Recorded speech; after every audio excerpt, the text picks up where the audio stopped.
Regarde-la. Vraiment. Elle est assise en face de toi. La lumière tamisée caresse son visage. Elle rit à tes blagues. Elle remet une mèche de cheveux derrière son oreille. Elle te regarde avec cette intensité qui te fait croire que tu es le seul homme sur Terre. Tu penses la connaître. Tu penses que ce que tu vois est la réalité. Mais tu as tort.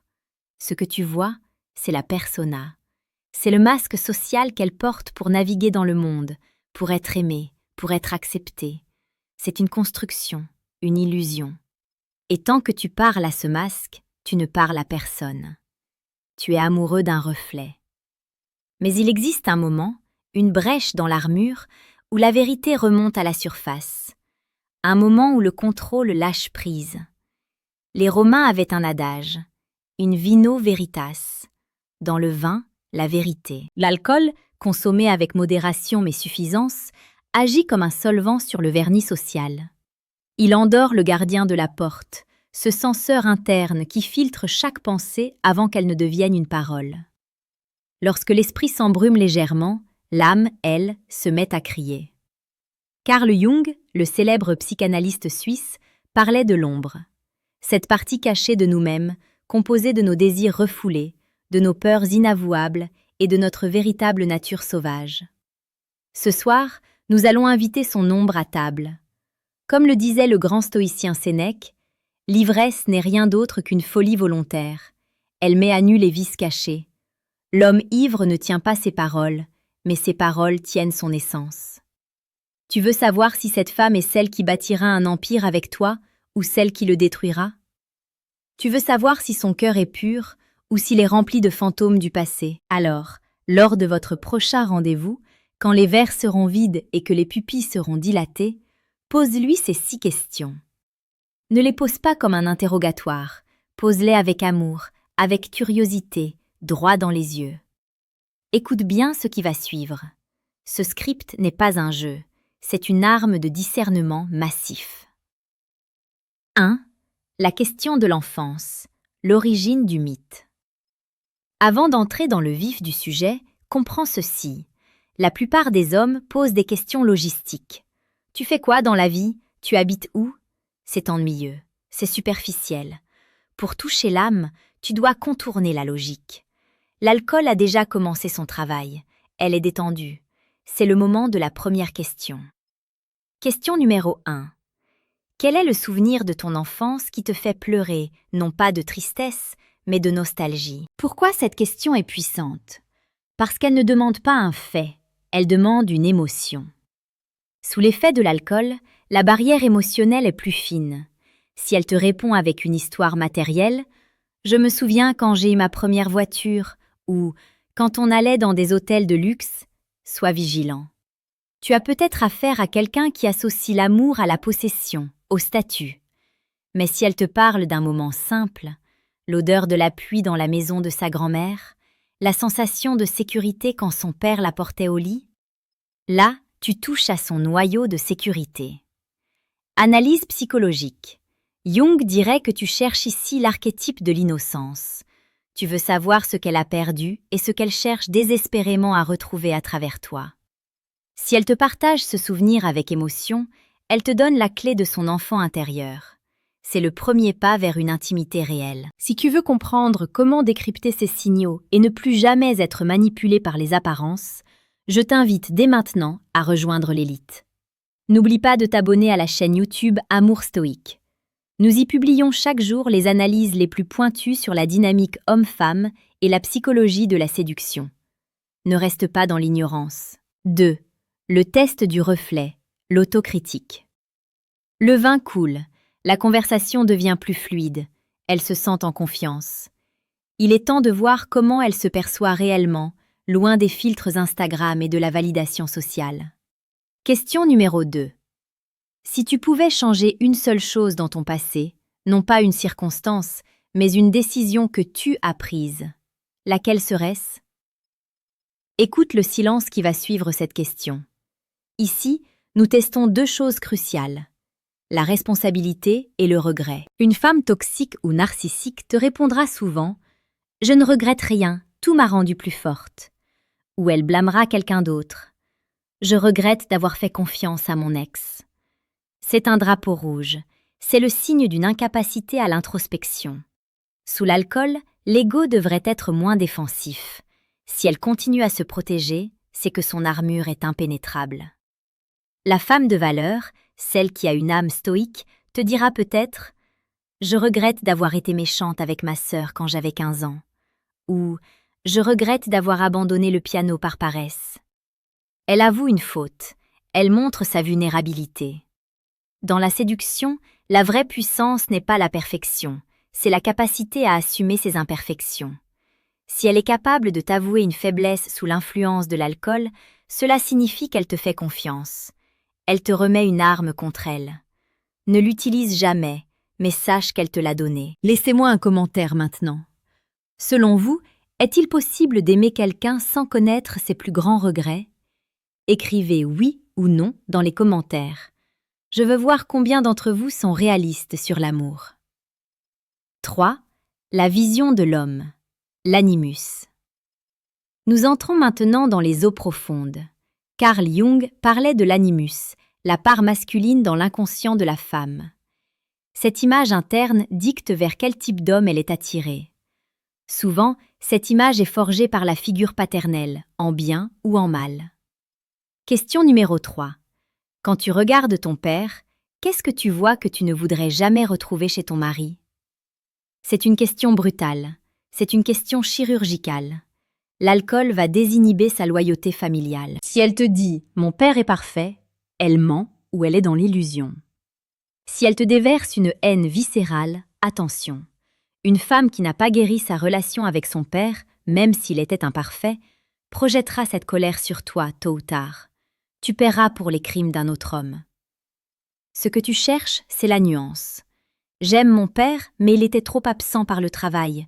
Je ne veux pas d'un homme qui ne soit jamais là. Ceci est une information en or. Elle te donne son mode d'emploi émotionnel. Elle te dit de quoi elle a manqué. En psychologie, on sait que nous cherchons souvent à réparer notre enfance à travers nos relations amoureuses. Si tu comprends ce qu'elle fuit chez son père, tu sais exactement ce que tu dois incarner pour devenir irremplaçable à ses yeux. Tu deviens l'antidote à sa blessure originelle. D'ailleurs, si tu veux aller plus loin dans la maîtrise de ces archétypes et comprendre comment devenir cet homme stoïque et magnétique, je t'ai préparé quelque chose. C'est discret, c'est puissant. Clique sur le deuxième lien en description pour télécharger le livre « Le manuel brutal du séducteur stoïque ». Ce n'est pas pour tout le monde, seulement pour ceux qui veulent la vérité brute. 4. La morale et l'interdit. L'alcool a cet effet étrange.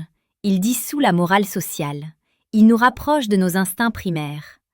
Tu dois savoir si la femme en face de toi a une boussole morale interne ou si elle suit simplement les règles par peur d'être vue.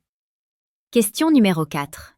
Si tu pouvais commettre un crime ou une action immorale sans jamais être jugé, ni par la loi, ni par tes proches, ni par Dieu, que ferais-tu? Observez son regard.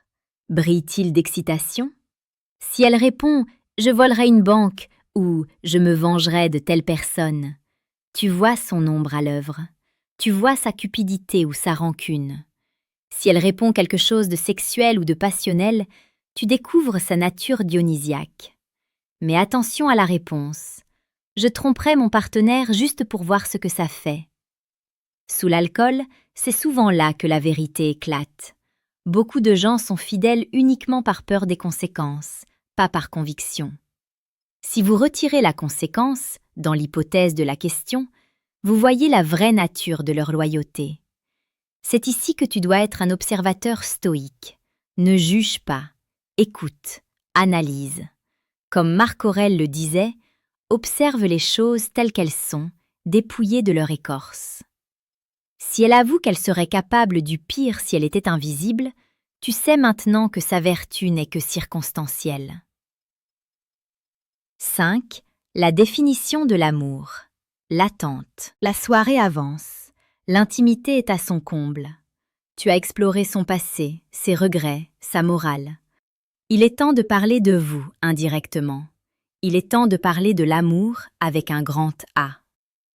Question numéro 5. À quel moment précis as-tu su que ta dernière relation était terminée, bien avant que vous ne vous sépariez officiellement. C'est la question de la lucidité. L'alcool aide à se remémorer ces moments de clarté douloureuse. Pourquoi cette question est essentielle? Parce qu'elle t'indique son seuil de tolérance et ses déclencheurs de rupture. Si elle te dit « quand il a arrêté de me faire des cadeaux », fuis. Si elle te dit « quand j'ai réalisé qu'on ne riait plus ensemble » ou « quand j'ai senti que je ne pouvais plus compter sur lui dans les moments durs », alors tu as affaire à une femme qui valorise la connexion réelle. Tu apprends aussi comment elle gère la faim. Est-ce qu'elle est partie courageusement ou est-ce qu'elle est restée par confort, morte à l'intérieur pendant des mois? Tu ne veux pas d'une femme qui reste par lâcheté. Tu veux une femme qui choisit d'être là chaque jour, mais qui a assez de respect pour elle-même pour partir si l'amour n'est plus servi. C'est le moment de vous rappeler l'importance de bâtir votre propre valeur. Abonnez-vous à Amour Stoïque si ce n'est pas déjà fait. C'est votre dose quotidienne de réalité dans un monde d'illusions. Rejoignez la confrérie. 6. La question finale, la projection. C'est la dernière question, la plus romantique, mais aussi la plus révélatrice sur sa capacité à se projeter. L'alcool la rend rêveuse, un peu mélancolique peut-être. Utilise cette énergie. Question numéro 6. Si tu devais vivre la même journée en boucle pour l'éternité, avec une seule personne, à faire une seule activité, à quoi ressemblerait cette journée? Ici, tu ne cherches pas à savoir si elle te choisirait toi. C'est trop tôt. Tu cherches à savoir ce qui la rend profondément heureuse. Est-ce que sa journée idéale est faite d'excitation constante, de fêtes, de voyages, de bruit? Si oui, elle a besoin de stimulation externe pour exister. Elle s'ennuiera vite dans une relation stable. Ou bien sa journée idéale est-elle simple? Une maison au bord de la mer, des livres, de la bonne nourriture et des discussions interminables avec l'homme que j'aime. C'est la définition stoïcienne du bonheur, l'ataraxie, la tranquillité de l'âme. Si elle trouve le bonheur dans la simplicité, dans la connexion humaine, alors elle est une gardienne. Elle est celle avec qui tu peux construire. Cette réponse te dira si elle est une touriste dans la vie ou une bâtisseuse. Tu as posé les 6 questions. Tu as écouté les réponses. L'alcool a levé le voile, juste pour un instant. Maintenant, tu sais. Tu sais si elle est blessée, si elle est vénale, si elle est loyale ou si elle est simplement perdue. N'utilise pas ces informations pour la manipuler. Un homme stoïque, un homme de valeur, utilise la vérité pour prendre des décisions justes. Si elle a passé le test, si ses réponses ont résonné avec tes valeurs, alors ne la laisse pas partir. Regarde-la dans les yeux. Apprécie ce moment de vérité pure. Car dans ce monde de mensonges, une femme qui se dévoile est le plus beau des paysages. Mais si ces réponses t'ont glacé le sang, n'ignore pas les signes. Ne tombe pas amoureux du potentiel, ne tombe pas amoureux du masque. Crois ce qu'elle t'a dit quand elle ne contrôlait plus ses mots. La séduction n'est pas l'art de tromper, c'est l'art de voir la vérité et d'être choisi pour ce que l'on est vraiment. Si cette vidéo t'a ouvert les yeux, ne la garde pas pour toi. Partage-la avec un frère qui a besoin de l'entendre. Laisse un commentaire pour me dire quelles questions tu vas poser ce week-end. Et surtout, travaille sur toi. Deviens le roc sur lequel les vagues viennent se briser. Attends, ne quitte pas.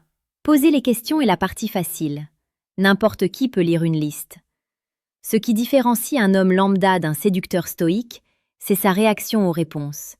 C'est ici que la majorité des hommes échouent. Quand elle t'avoue son regret, quand elle te parle de ses crimes imaginaires, quand elle pleure sur son enfance, que fais-tu? Est-ce que tu paniques? Est-ce que tu essaies de la réparer tout de suite avec des conseils maladroits? Est-ce que tu la juges? Arrête, respire. Rappelle-toi l'enseignement de Zénon de Citium, le fondateur du stoïcisme. La nature nous a donné 2 oreilles et une seule bouche, afin que nous écoutions 2 fois plus que nous ne parlons. Sous l'effet de l'alcool, si elle s'ouvre, elle est en état de vulnérabilité. Si tu l'interromps, tu brises le charme. Si tu la juges, elle se refermera à jamais. Voici la technique du miroir silencieux. Quand elle a fini de répondre à l'une des 6 questions, ne parle pas immédiatement. Compte jusqu'à 3 dans ta tête.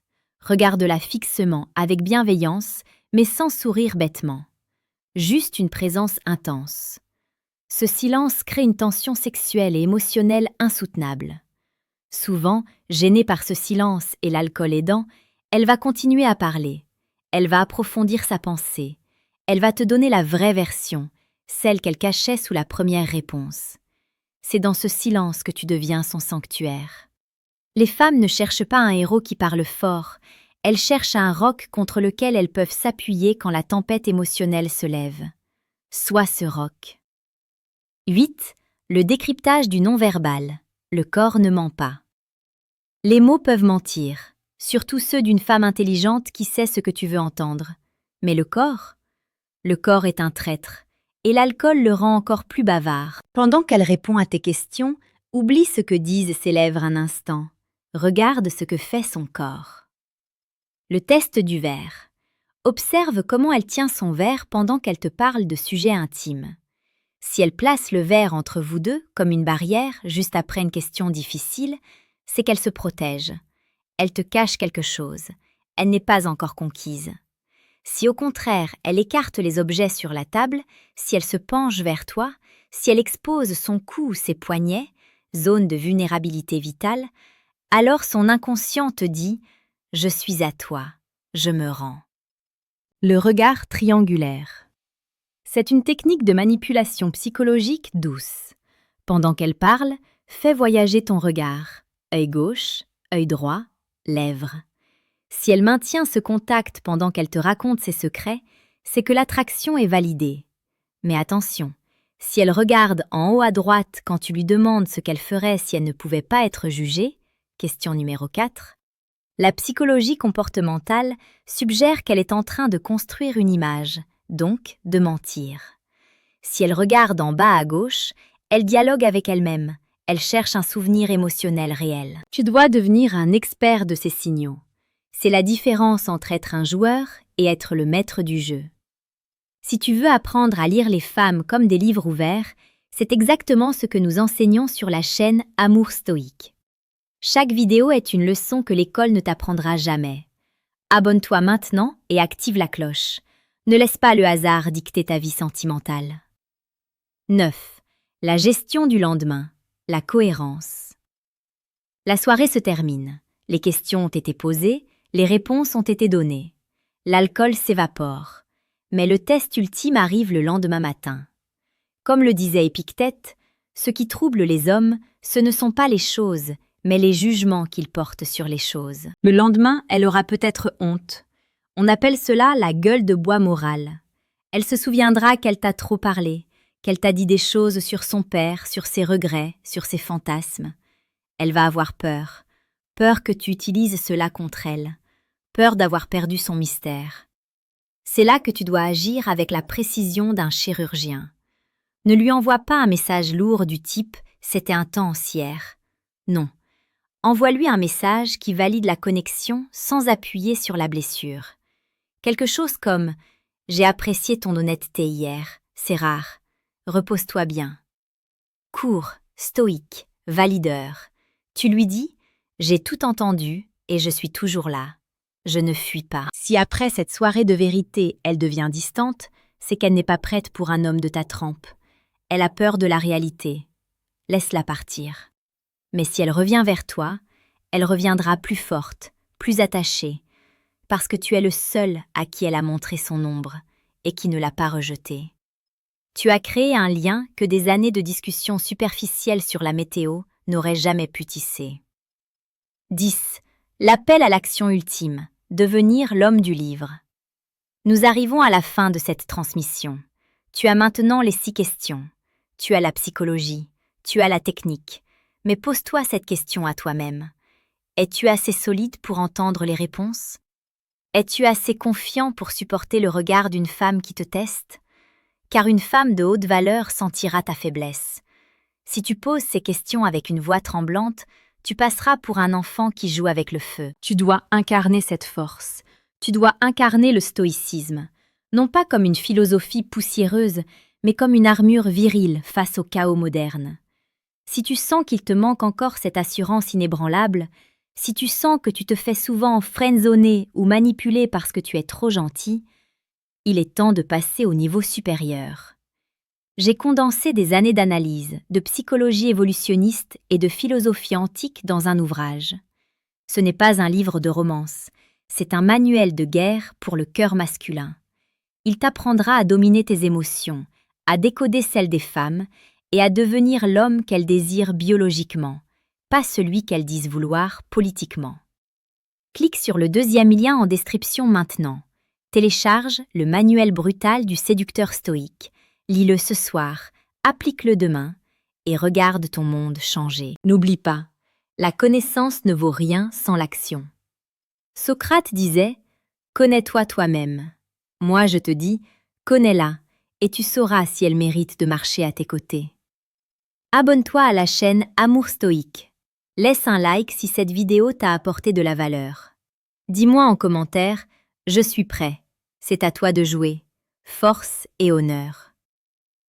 Si cette vidéo t'a ouvert les yeux, ne la garde pas pour toi. Partage-la avec un frère qui a besoin de l'entendre.